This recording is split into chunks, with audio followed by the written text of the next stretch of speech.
Alright guys, so let's get right into it. I just got done watching the Patriots Ravens game, so I think we'll start there. It was a really cool game. It was a really fun game to watch. Some serious trash happened in that game. There's two turnovers on special teams. One was I think it was a kickoff. One was a fumble on a kickoff. It was crazy. One was on a punt that hit their Patriots cornerback like on the toe, and the Ravens recovered. It was one of the weirdest getting back into the game. Besides that, the Ravens are getting their butts kicked. But this game has a lot to do with the AFC playoff picture. If you're a Dolphins fan, that was a huge win for us. I'm a Dolphins fan, so that was a huge win. If you're a Dolphins fan. And for the Patriots, that was a big win, obviously, because that gives them a clear path to the first seed in the NFL, in the AFC playoffs, to get home field advantage. And every time the Patriots get home field advantage in the playoffs, they go to the Super Bowl. So, especially in the AFC Championship, I think the Ravens beat them. It was like in the divisional round, or maybe it was in the AFC. I can't quite remember, but they're really tough to beat in Gillette Stadium. They're probably one of the toughest teams, if not the toughest. Tom Brady he's playing out of his mind, coming off his suspension. And then you got the Baltimore Ravens, whose offense is inconsistent. Obviously, they had a great game plan for the Dolphins last week, attacking their linebackers, which they were weak at in terms of injuries, using backups. They had a pretty dang good game plan there. But that Ravens defense is one of the best in the NFL, even though the Patriots just dropped 30 on it. But they're pretty dang good. Terrell Suggs and Jimmy Smith and all those Elvis Duvermill. But this was a huge win for the playoffs. It makes it very interesting because you look at it and you say who's the team who's going to challenge the Patriots in the AFC playoffs, because there's only a few teams that that can go to Gillette and win and actually have a good chance of it. The Raiders, you would probably, for most people, that would come to their mind at first, but the Raiders do not have a good defense. They have a good defensive line, I would say. Bruce Irvin and Khalil Mack are really good pass rushers, but they got some good linebackers with Malcolm Smith, but their secondary is terrible. Like, it's not. I think it's Reggie Nelson's old. I feel like you can take advantage of that defense, and then offensively the Raiders are just as good as anybody with Derek Carr, but Amari Cooper might Crabtree, but it's gonna be tough. It's a tough thing to figure out because you got you got so many things going on. I really don't know.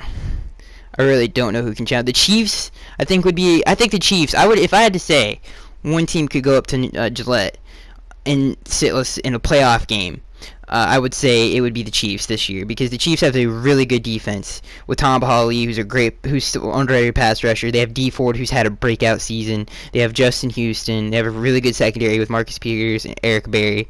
They have at every level. Their offense is probably but Tyreek Hill, man, he's a special player. So they have that boost on offense. They have a really good run game, but Spencer Ware is one of the best running backs in the league. So I think they have the best chance to do it. As far as the Ravens, they're gonna have a tough sled for the rest of the way. They have a pretty tough schedule with the Steelers, who are really hot right now. They're on fire. So they've got a tough schedule. They have a tough road to the playoffs. They really do. So let's switch gears here, and let's go to the Dallas Cowboys game and the New York Giants game. This was in a surprisingly low-scoring game. In this game, this Giants are the only team to, I think, they've sweeped them on the division, and they're the only team to really bother Dak Prescott, because that Giants defense is something else. Talk about a really good defense. You got Janoris Jenkins on the outside, who they paid a lot of people were questioning that earlier in the year, like, should you have paid him that much money? Obviously, he's been well worth it, and in my opinion, because I am Dolphins fans, I watched Olivier Vernon for his whole career, and he is a beast. He is such an all-around great player, and he's so young. He's just gonna get better.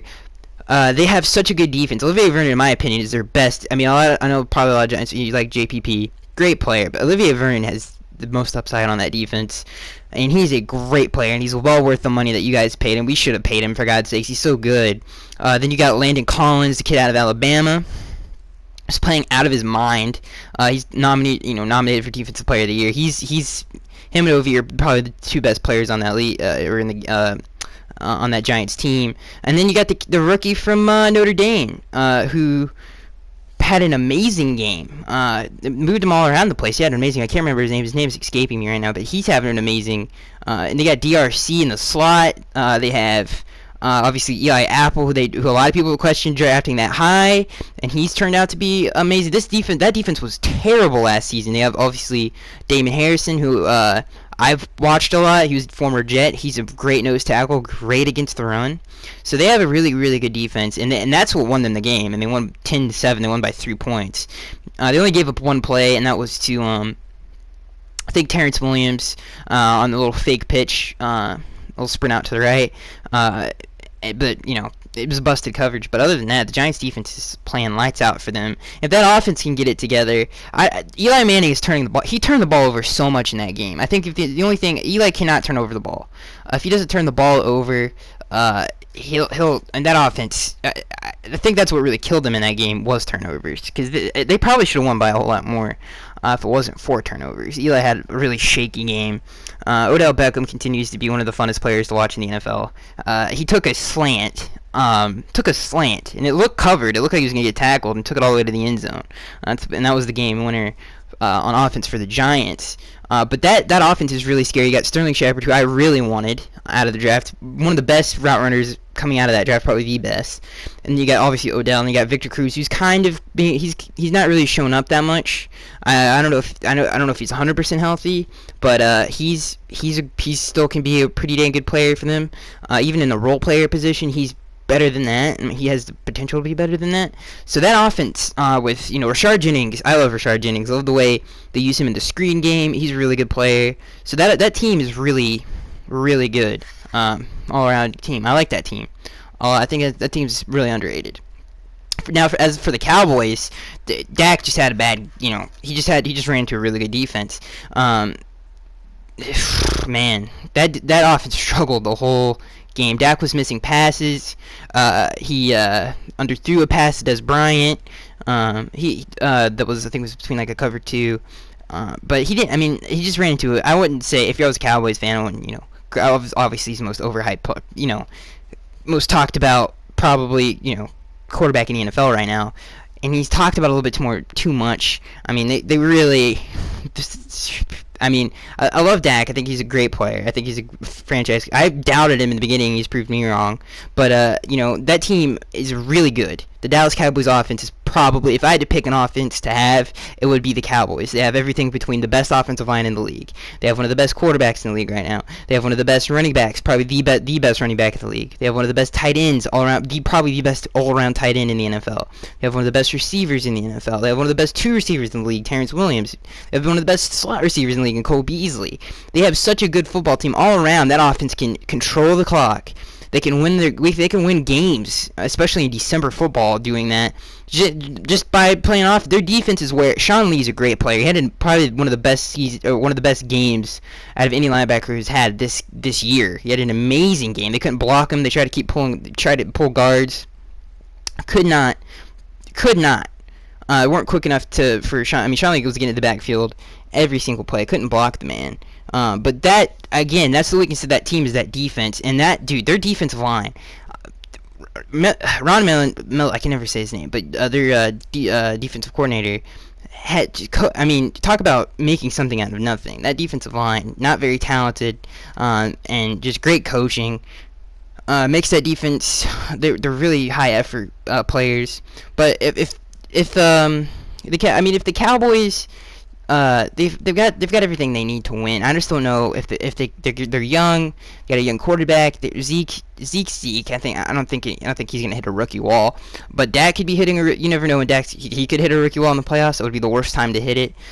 Going against like a great Seattle defense or something like that. But I love the Cowboys have just as good chance as anybody to make it to the NFC Championship game and compete for a Super Bowl. So they're just. They're one of the best. They're probably the best, by far the best offense in the NFL. So let's move on to the Tampa Bay Buccaneers and New Orleans Saints.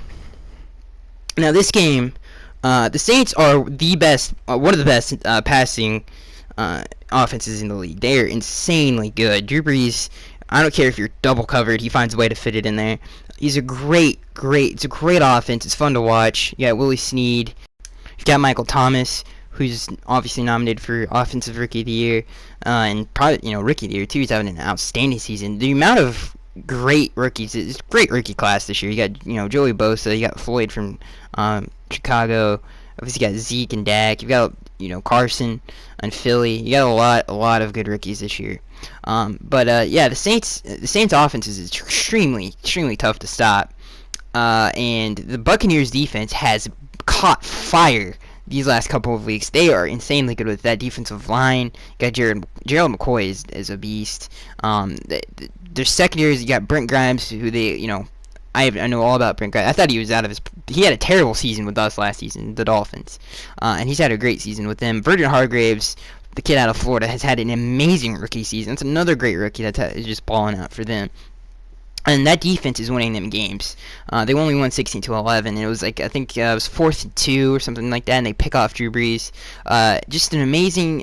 So many defenses you see struggle with the little hitch routes and stuff like that, short stick routes, quick outs and stuff like that. That defense locked down in 4th and 2 in the clutch. That defense is really good. Their offense is also pretty dang explosive. You got Doug Martin, you got Mike Evans, Jameis Winston can throw as far as anybody. I'm not gonna criticize. He turns the ball over a lot. Is all I'm gonna say. He makes some young quarterback mistakes, but he's good. That team's pretty solid too. So the Atlanta Falcons, they got some competition with the Panthers and the Buccaneers in that division. I know the Panthers don't have the greatest record in the world right now, but that could all change by the last game in December. Who knows? I don't know. You never know. In that division. And then we're going to go to Atlanta and LA. This is a interesting game for a lot of reasons. The Falcons took advantage of a team that doesn't seem like they're coached well at all. They got a great defense there. Their offense is oh my god, talking about terrible drafting. I don't know if they thought drafting Tavon Austin. I don't know. I can't remember if it was in the top 10 or just outside of it, like 12 or somewhere around there, or in the team. I can't remember when Tavon, what number he was drafted, but I don't know if they thought he was their number one receiver they just terrible drafting on offense. I know they drafted Todd Gurley, but they just did Jeff has done a terrible job building that team. He's built a great defense, not so much on the offense side of the football at all. That offensive line, not very good. Todd Gurley's an amazing talent. If you can't get any blocking, Jeff, I know a lot of people, I don't even know why. Jared Goff, you could put anybody behind center on that team. You could put Aaron Rodgers back there. I don't care who you put back there. I'm not going to have a good season. That offense is atrocious. Okay, the defense deserves better. And that team need to breathe some new life in that team, man. That team needs something new. And they need some serious change, because that defense is too good. That talent is too good to be wasted. Mark Barron, Aaron Donald, Robert Quinn. I mean, kidding me? Michael Brockers. You got T.J. McDonald in the secondary. Tremaine Johnson, who might leave after this season. I would love to have him. He's a great corner. So, if they're not careful, that team could get even worse in the offseason. So, hopefully, I don't know who they're going to get for their head coach. I have no idea. I'm not going to. It depends who wants. I don't know if you would even want that job. You would have to build that offense from the ground up, but you could win. I mean, you could win a lot of games with that defense. I don't know if they just gave up on the season. I don't know what happened to LA. They got a great defense, and I think anybody would actually be happy to take that job, because that defense is it's playoff caliber, it's Super Bowl caliber. So, and Atlanta's offense is so Devontae Freeman. You got so many Trevon Coleman. You got so many great players. Tyler Gabriel from the Cleveland Browns. I don't know why Cleveland let him go. They got Alex Mack in the middle of that offensive line. They got a lot of good players on the offensive side of the football, but that defense is still a little shaky. They've drafted really well. I like the way they're building that defense. They're taking cues from Seattle. They have their Cam Chancellor, Keanu Neal. They have some pieces to be good on defense. They have playmakers on their defense. Obviously, Vic Beasley on the defensive line, one of the best. He leads the league in sacks right now. So they have playmakers, but that defense all around is a little shaky. It just doesn't all come together yet. So they still have a lot of work to do there. So Green Bay and Seattle, obviously Matt, yeah, he's still playing. I didn't mention him, but Matt, and you got Matt and Julio, obviously, those two great players. two great players. That offense is really hard. Kyle Shanahan, great play caller. He might be a head coach soon. He might. I don't know if he wants that Rams job or not, but he might be a head coach pretty dang soon. And then you got the Packers and Seahawks. This game surprised me because I swear that Seattle's offensive line might cost them a ring, because that offensive line is god awful. It's god awful. If you just put on tape from that crap and Buccaneers game, and you'll cry for Russell Wilson. You'll hurt a little bit for Russell Wilson. It's pretty bad. That offensive line is their kryptonite for sure. And then Green Bay took full. They had something to prove that game, picking off Russell Wilson obscene amount of times. Everybody had seemed like they got their hands on the football. Clay Matthews probably had his best game of the year in that game. That offensive line for Seattle is a huge problem because they have playmakers. They have Jimmy Graham, they have Doug Baldwin, Jermaine Kearse, who's very underrated. They have some really good pieces of the puzzle on that offense, but that offensive line is god off. They're not terrible run blocking. Obviously Thomas Rolls. They've got playmakers on the offense. They just need that offensive line to play better. I don't know if you can do that. I think they're just kind of stuck with that, and that could cost them a ring for sure. And then Green Bay's obviously catching fire. I don't know. That defense is I don't know. They're starting to get a little bit more healthy. I think that Redskins game was. Redskins were basically playing a practice squad defense, so I think that had a lot to do with it. Obviously, Green Bay's getting a little bit healthier on offense also. Jordy Nelson starting to return to 100%. Then you got Jared Cook, I think he got injured though in that game. I'm actually 100% sure. I don't know what the severity of that injury. I'm not sure, but that's a huge hit if he's out, because Jared Cook's as a playmaker. He can outrun a cornerback for God's sakes. He's a big body red zone target, so that could be a huge loss for them in Green Bay. But Aaron, I mean, if they do, it's one of the things they struggled with. Obviously, the loss of Eddie Lacy really hurt them. But their offense is really hard to stop as well. But that defense, they've got a good run defense. But that secondary, I don't know. Sam Shields is really good. I don't know if he's coming back this year or not. But yeah, they could make, if they get healthy, they could make some noise. And then you got, and especially in that division where the Detroit Lions, I think they're 9-4, and that's going to be interesting to see where that goes. Because we'll get to, I guess we'll get to that in a minute. But Matthew Stafford, man, I don't know how you could pick. I mean, he looks like the clear MVP to me. He's had an amazing season, man. Just an outstanding season. Just literally putting that team on the back. We'll get to that here in a second. But then you got the New York Jets and the San Francisco 49ers. This game went to overtime. It was an insane game. It seemed like the 49ers Carlos Hyde had one heck of a game against one of the best front fours in the NFL. That front four is amazingly. It's great. It's a great front four. I didn't watch this game. I watched the highlights of this game, so I don't know what all happened in this game. But I don't know. Colin Kaepernick's opted out of his contract. He's not going to be a 49. These two teams are very similar in some certain ways. They have to figure out that quarterback position. It's going to be interesting to see who does do that in this offseason, because sometimes, you sign a veteran and then you just wait for your guy, whether that be in the draft or in free agency, because Kirk Cousins, he might leave. I don't think he's going to leave Washington, but that's something to watch out for. Maybe Tony Romo. I don't know if Tony Romo would want to go to the Jets or the 49ers, though. But they're both in a conundrum there. It's going to be interesting to see what happens there. Obviously, the Jets could also lose Sheldon Richardson, so they got a lot to figure out. They got a lot to figure out there in New York. Bryce Petty had a pretty decent game. Actually, had a pretty good game. Made some plays with his legs, from what I saw in the highlights. But that's about it. All I can say of that game, because it had no real importance at all. And then you got the Tennessee Titans, the Denver Broncos. Marcus Mariota continues to look like the MVP that he is. The Denver defense is so tough to score on. Trevor Siemian, we'll get to Trevor Siemian here in a second, but let's focus on the Titans offense for a second. First of all, Rashard Matthews, watched for his whole career. He's a great receiver. He's done more than I had thought he could do in terms of down the field. I don't really wish we had kept him, because we have Kenny Stills. Kenny Stills had a great year, but Rashard Matthews is he's a really good receiver.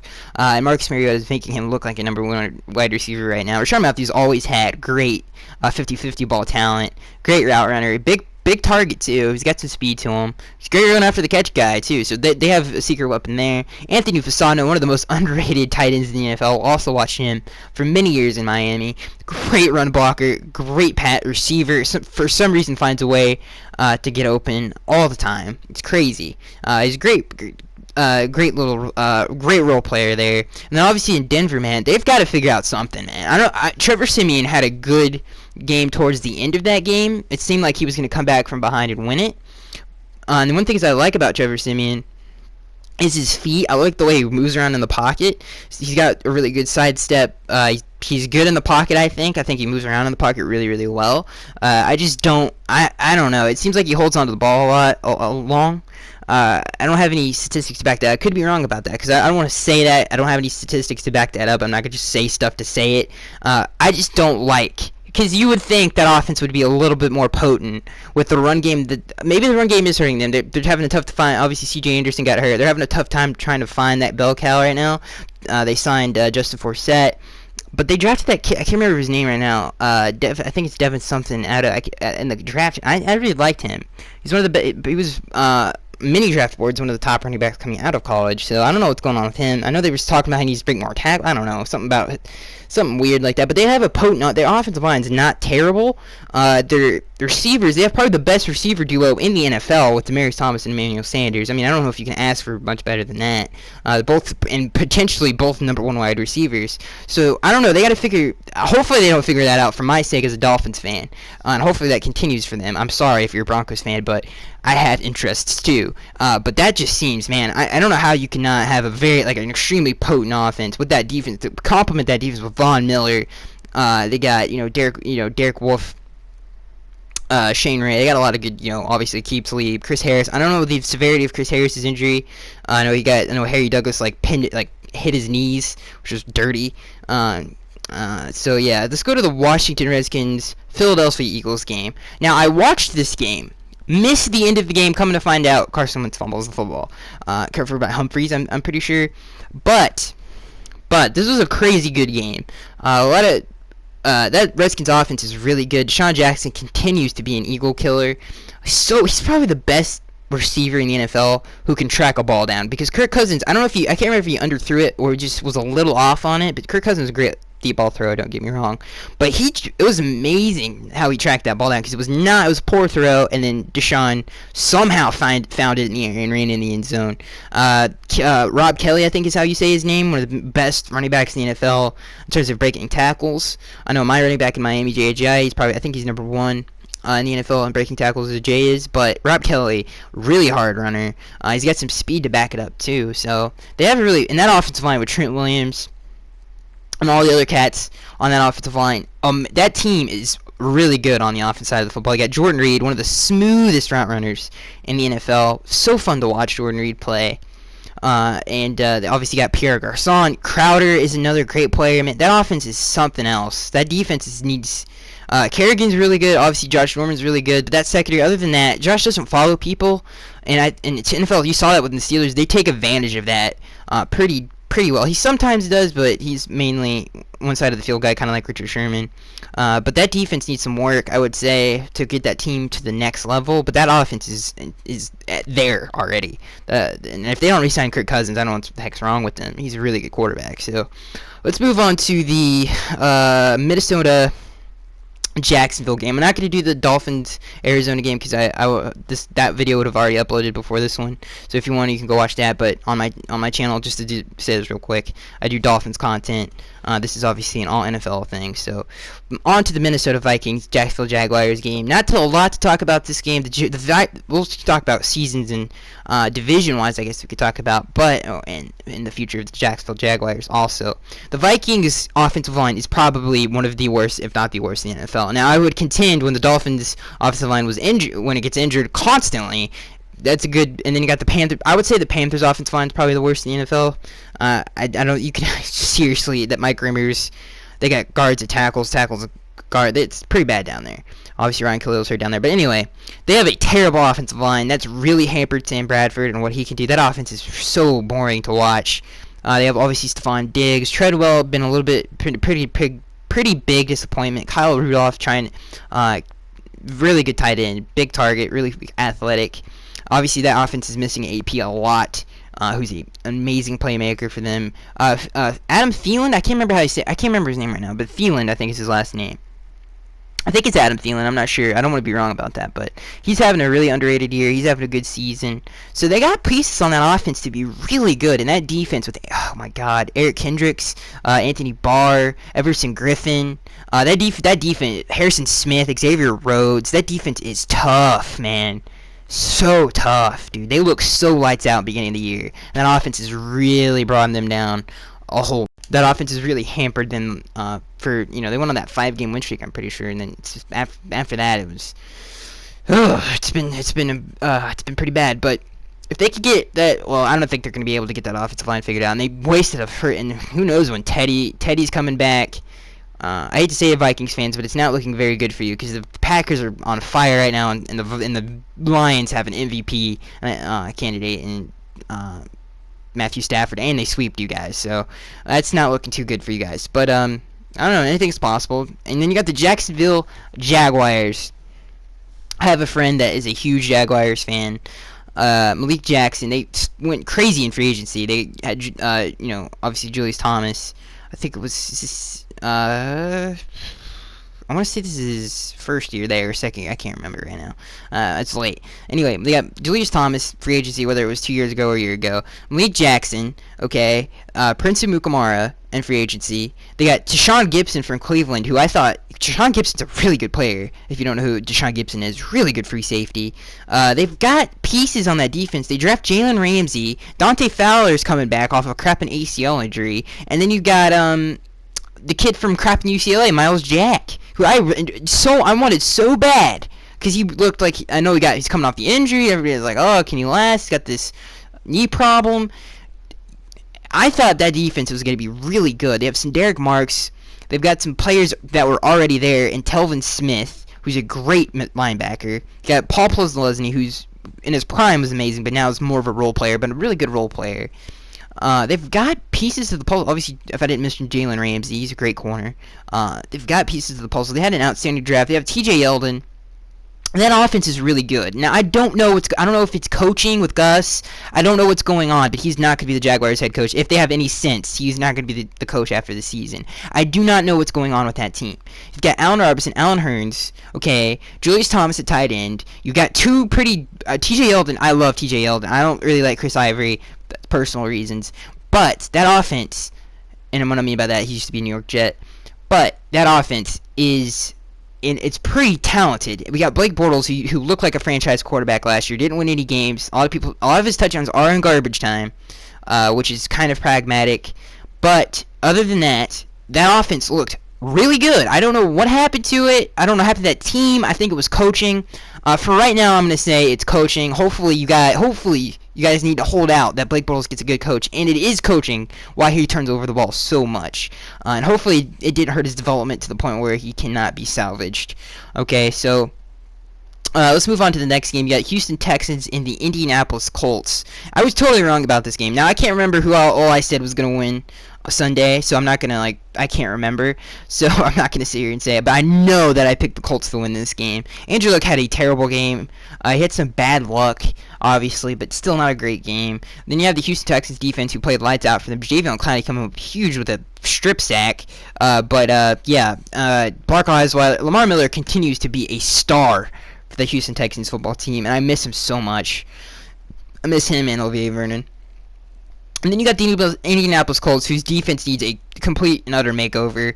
Then they need a franchise running back. I love Frank Gore, but at this point he's just trying to get rush yards to get on that, the all-time, I think he's already in the top 10. I think he just passed Tony Dorsett for 8th on the top 10 or the all-time NFL rushing list. At this point, it looks like this man is trying to get some. I know I'm not questioning Frank Gore. I know he loves to win.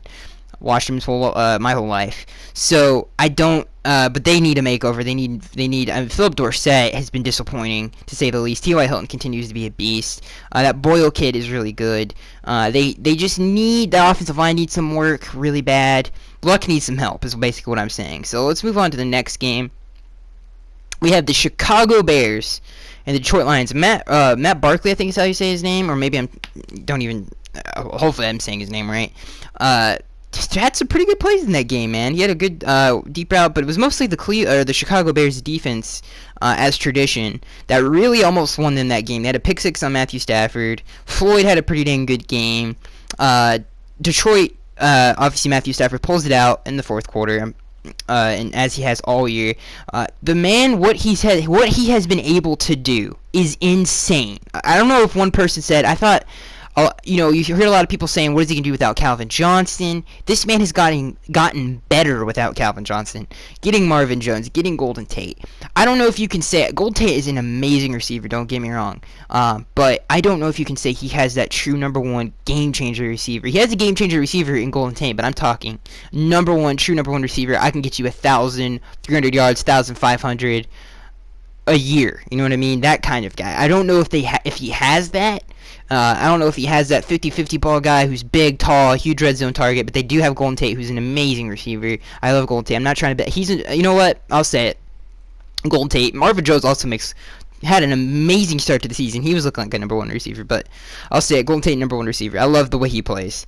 I love the way Golden Tate plays football. And the Detroit Lions defense with Ziggy Ansah, they're starting to heat up a little bit, which is, good for them. Good for them, man. They deserve it. So they deserve it. They really, really do. And then we got the Cincinnati Bengals and the Cleveland Browns, which this was an atrocious game to watch. I thought RG3, I remember I picked Cleveland to win this game.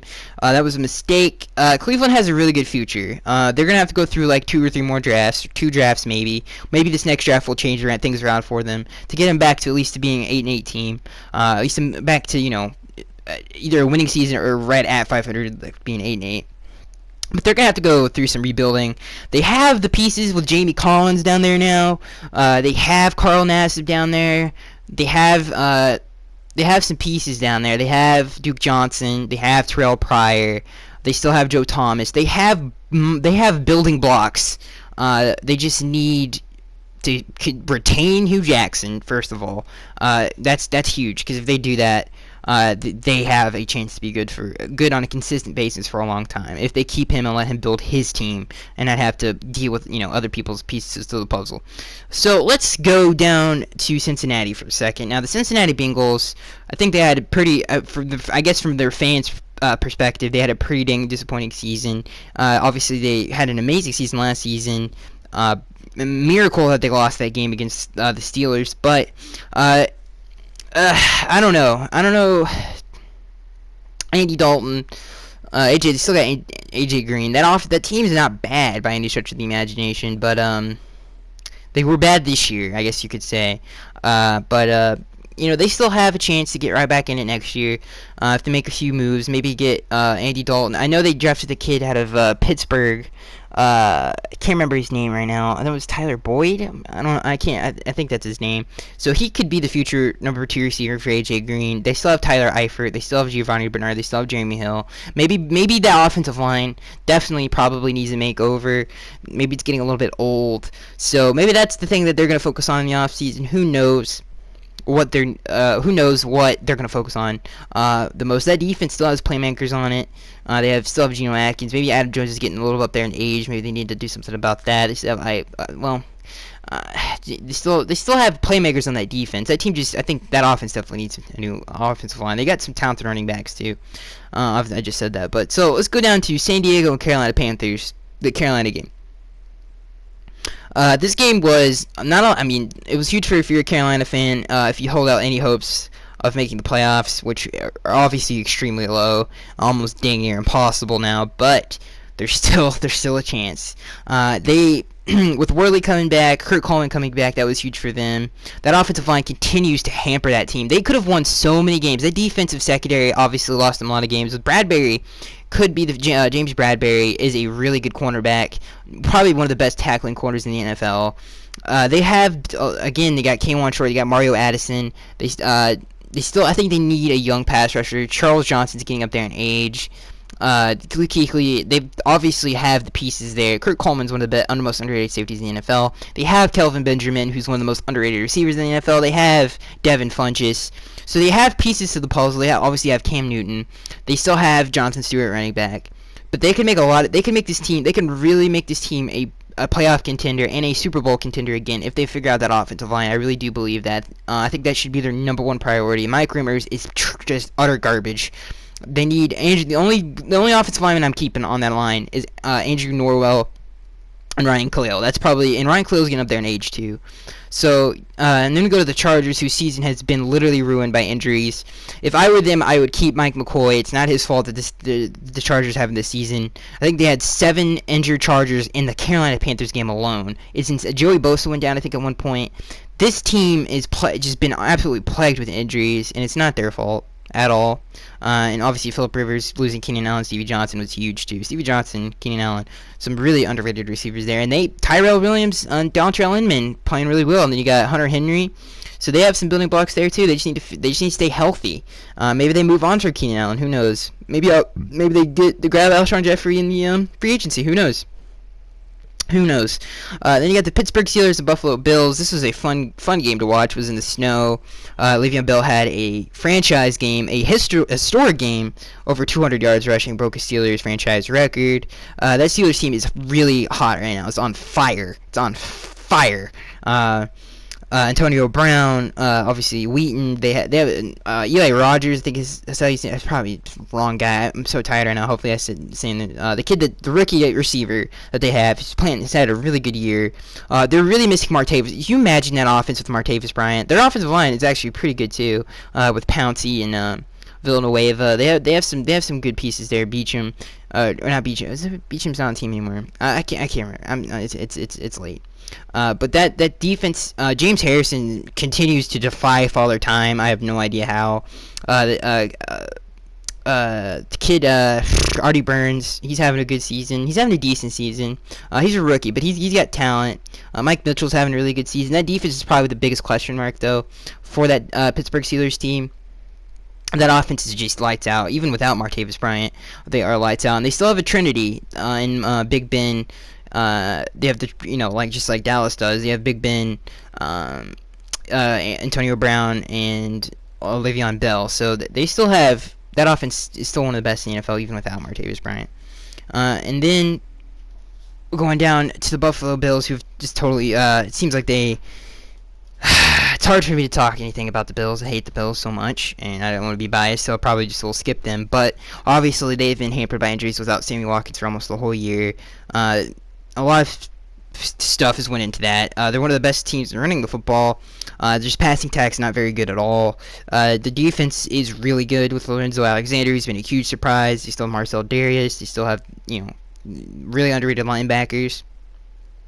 They have decent corners, Stephon Gilmore. Leos McKelvin, who they let go, he's having a really good season in Philly, by the way, so they probably shouldn't have done that. And then we'll go to the Thursday night game in Oakland and Kansas City, with Kansas City proving my point in terms. Well, the Raiders really missed Shimley. I can't remember how to say his name right now.